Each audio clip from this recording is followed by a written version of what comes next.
అందరికీ praise the lord. ప్రభు అయిన యేసుక్రీస్తు నామంలో మీ అందరికీ శుభములండి. బాగున్నారా? నా ప్రియ సహోదరులారా, మీరందరూ క్షేమంగా ఉండాలని, మీ క్షేమం కొరకే ఎల్లప్పుడూ ప్రార్థన చేస్తూ ఉన్నాం. రండి, ఈ సమయంలో కొంతమంది కొన్ని రకాల సమస్యల ద్వారా వెళ్తున్నారు. యేసుక్రీస్తు వారిని హత్తుకొని వెళ్ళడం ద్వారా ఈ భూమి మీద ఎలాంటి సమస్యలో నుంచైనా మనం వెళ్ళడానికి అవకాశం ఉంది. రండి, నేటి హెబ్రోన్ క్యాలెండర్లోనికి వస్తాం. ద్వితీయోపదేశకాండము 20వ అధ్యాయము 4వ వచనం. మిమ్మును రక్షించువాడు మీ దేవుడైన యెహోవాయే. మిమ్మును రక్షించువాడు మీ దేవుడైన యెహోవాయే. ప్రియమైన దేవుని బిడ్డలారా, గమనించండి. ఇక్కడున్న సందర్భాన్ని మీకు నేను తెలియపరుస్తాను. ఎవరైనా శత్రువుతో యుద్ధానికి పోయినప్పుడు వారికున్న గుర్రాలను చూసి, వారికున్న విస్తారమైన జనాన్ని చూసి భయపడవద్దు అని చెప్తున్నాడు. శత్రువుకు ఒకవేళ బలం ఉన్నప్పటికీ కూడా దేవుడు ఉన్నాడు తోడుగా మనకి. ప్రియమైన వాళ్ళరా, పాత నిబంధన కాలంలో నిజంగా దేవుడే వారితో ఉండి యుద్ధం చేస్తూ వచ్చాడు. ఫరో సైన్యంతో దేవుడు యుద్ధం చేశాడు. అలా మాట్లాడుకుంటూ వెళ్తే ఒక సందర్భంలో నిర్గమాకాండంలోకి వద్దాం. అక్కడ ఒక భయంకరమైన యుద్ధం జరిగింది. ఆ యుద్ధం ఎలాంటిదంటే నిర్గమాకాండం 17వ అధ్యాయం. నిర్గమాకాండం 17వ అమాలేకీయులు వచ్చారు. 8వ వచనం. తరువాత అమాలేకీయులు వచ్చి రెఫీదీములో ఇశ్రాయేలుతో యుద్ధము చేయగా. భయంకర యుద్ధం జరుగుతూ వచ్చిందండి. ఏమనుకున్నారంటే వాళ్ళు ఇశ్రాయేలీల పేరే లేకుండా చేయాలి. 14వ వచనం. అప్పుడు యెహోవా మోషేతో ఇట్లా, నేను అమాలేకుల పేరు ఆకాశం కింద నుండుకొని తుడిచివేదును కనుక జ్ఞాపకార్థ గ్రంథములో. అంటే వాళ్ళు ఏదో అనుకొని వచ్చారు, కానీ అయితే అమాలేకుల పేరే దేవుడు లేకుండా చేశాడు. యెహోషువ మోషే తనతో చెప్పినట్లు చేసి అమాలేకులతో యుద్ధమాడాను. మోషే ఏమో కొండ మీద ఉన్నాడు. ఆయన చేయి పైకెత్తితే జయం కలుగుతుంది, చేయి దించితే ఓడిపోతున్నారు. అంటే దీని కారణం ఏంటంటే దేవుని సహాయం లేకుండా మనం జయము పొందలేము అన్న విషయం మనకు అర్థమవుతుంది. శత్రు పైన విజయం పొందాలి అంటే ప్రియమైన దేవుని బిడ్డలారా, ఖచ్చితంగా దేవుని మీద ఆధారపడాల్సిందే. యెహోషువ యుద్ధం చేస్తూ ఉండొచ్చు, అయినప్పటికీ కూడా శత్రువు పైన యుద్ధము విజయం పొందాలి అంటే ఖచ్చితంగా దేవుని మీద ఆధారపడాలి. అలా బైబిల్లో శత్రువు రావటం, భయపెట్టడం. అయితే ఒకటే మన నిరీక్షణ ఏంటంటే మన నిరీక్షణ ఇదేనండి. నేను చెప్తున్నాను చూడండి. మన పగవారందరినీ దేవుడు అణిచివేస్తాడు.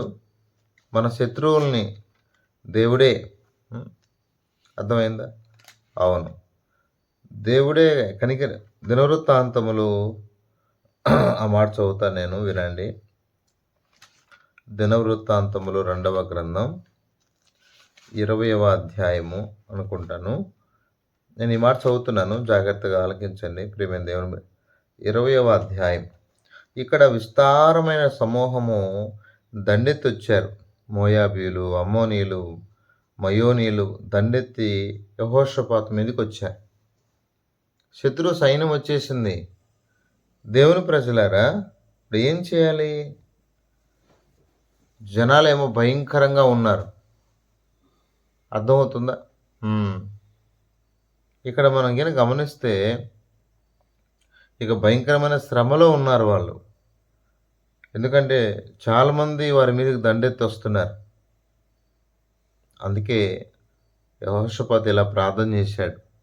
20వ అధ్యాయం 20వ అధ్యాయము 12వ వచనం నుంచి చదువుతున్నాను. మా దేవా, నీవు వారికి తీర్పు తీర్చవా? మా మీదికి వచ్చు ఈ గొప్ప సైన్యముతో యుద్ధము చేయుటకు మాకు శక్తి చాలదు. ఏమి చేయుటకు మాకు తోచదు. నీవే మా దిక్కని ప్రార్థన చేసెను. నీవే మా దిక్కు. వేరే దిక్కు లేదిక. వేరే దిక్కు లేదు. నీవే మా దిక్కు.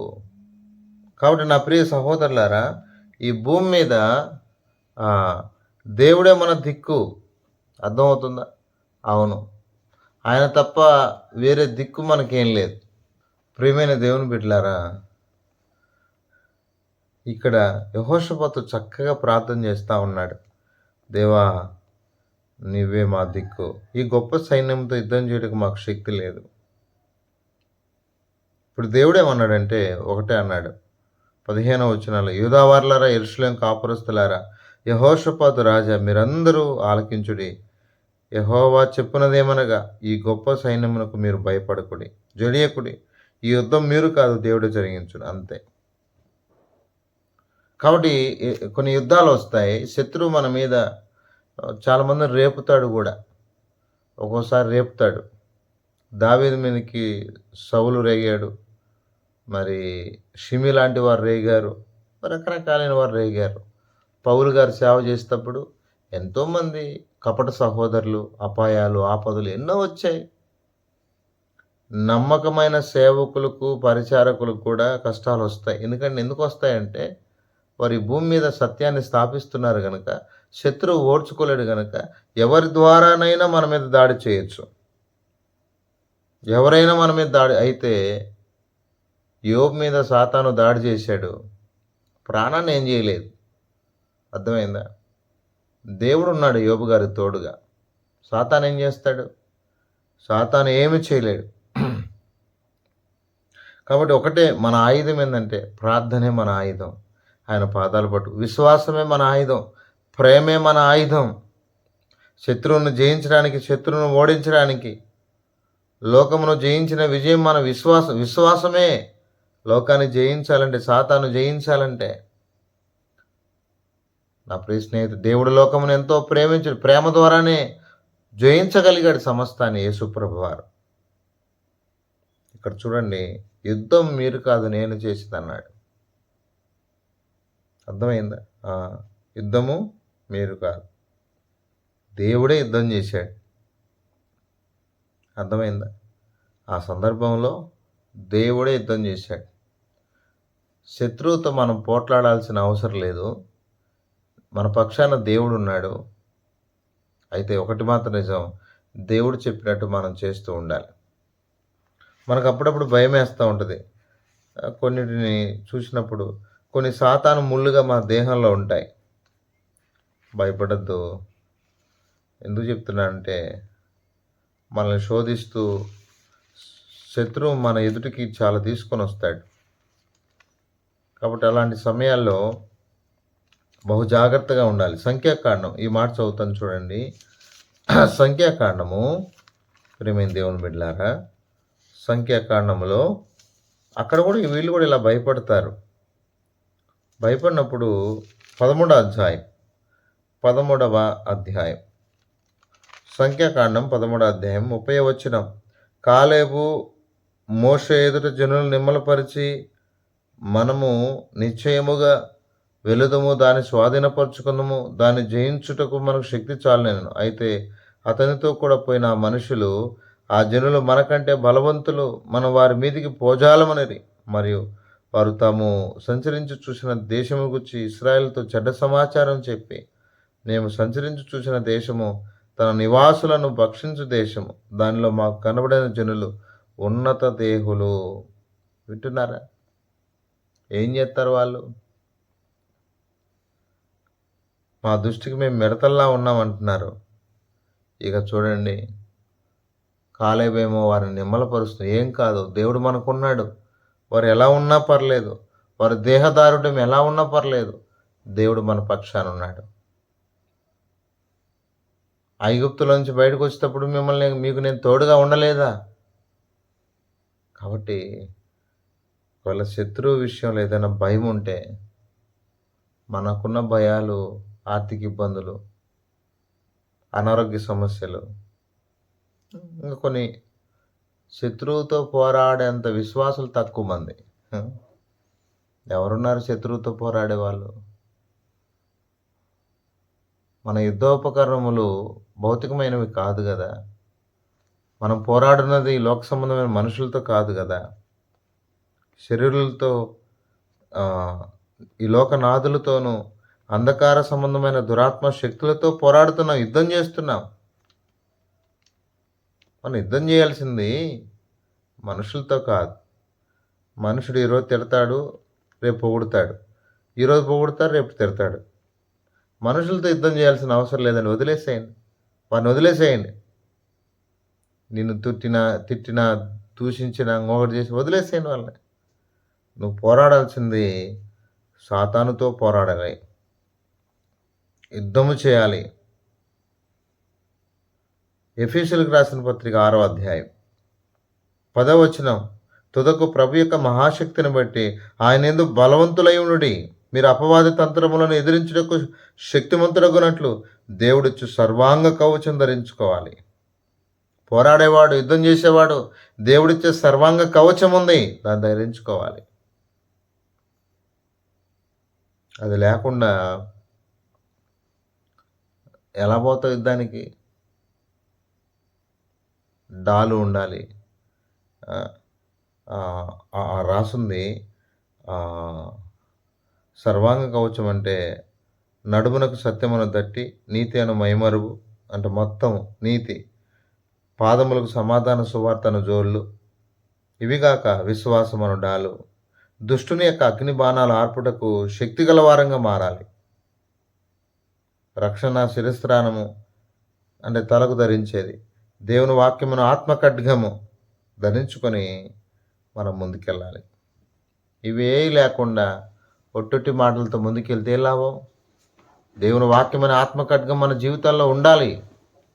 ప్రియ స్నేహితులారా, గమనించండి, ఈ భూమి మీద దేవుని కొరకు అలా మనం పనిచేయాలి. ఎప్పుడు వాళ్ళు వాళ్ళు ఇదే జరిపింది మనకి. శత్రువుతో పోరాడి యుద్ధం చేసి శత్రువును ఓడించేంత శక్తిలోకి క్రైస్తవ విశ్వాసం రావట్లేదు ఇక, ఎవరో కొంతమంది. కాబట్టి ఒకటే గుర్తుపెట్టుకోండి, అనేక మంది సాతాను కబంధ హస్తాల్లో ఉన్నారు, బంధకాల్లో ఉన్నారు. వారిని బయటికి తీసుకురావాలంటే మన వంతు మనం ప్రయాసపడాలి. శత్రువును ఓడిస్తూ అనేకులు సాతాను బంధకాల్లో ఉన్నారు, సాతాను కట్టిన కట్లలో ఉన్నారు, కాడిమాను మోకుల కింద ఉన్నారు. మనం వారిని బయటికి తేగల శక్తిని ప్రభువే మనకిస్తాడు. అలాంటి కృప ప్రభు మనకిచ్చునుగాక. ప్రార్థన చేసుకుందాం. పరిశుద్ధుడైన తండ్రి, కృపగలిగిన దేవ, మీకు ఎంతో వందనాలు. మీరు ఇచ్చిన ఈ మంచి మాటల కొరకు స్తుతిస్తూ, మా పక్షాన యుద్ధం చేసే దేవుడు, శత్రువును ఓడించే దేవుడు, ఏ శత్రువు అయితే మమ్మల్ని మాతో పోరాడుతూ ఉన్నాడు, ఎవరిని మింగుదునని గర్జించి సింహంలో తిరుగుతున్నాడు, వాని విషయంలో మేము జాగ్రత్త కలిగిన వారమై నిన్ను మా హృదయంలో చేర్చుకొని నిన్నే ఆరాధిస్తూ నీ కొరకు భూమి మీద జీవించడానికి మాకు సహాయం చేయండి. ఆయన కనికరించండి.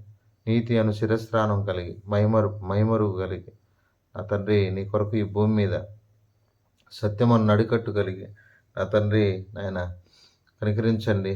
నాయన చక్కగా నీ కొరకు జీవించడానికి ఈ భూమి మీద నాయన ప్రభా రక్షణ కవచాన్ని కలిగి మేము భూమి మీద జీవించడానికి సహాయం చేయండి. నువ్వు ఇచ్చే సర్వాంగ కవచాన్ని ధరించుకొని నాయన శత్రువుతో యుద్ధం చేయటకు సహాయం చేయండి.